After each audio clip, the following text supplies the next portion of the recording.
ত্রয়োদশ জাতীয় সংসদের নবনির্বাচিত মাননীয় সংসদ সদস্যগণের শপথ গ্রহণ অনুষ্ঠানে আপনাদের সবাইকে স্বাগত জানাচ্ছি।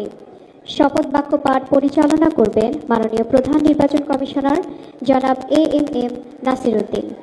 তিনি শপথের পূর্বে যথাসময়ে শপথ কক্ষে উপস্থিত হবেন। শপথ অনুষ্ঠান শুরুর পূর্বে শপথ সম্পর্কিত কিছু বিষয়ের প্রতি নবনির্বাচিত মাননীয় সংসদ সদস্যবৃন্দের মনোযোগ আকর্ষণ করছি। শপথপত্রের ডট চিহ্নিত স্থানে নামের জায়গায় মাননীয় সংসদ সদস্যগণকে নিজ নিজ নাম উচ্চারণ করার জন্য অনুরোধ জানাচ্ছি।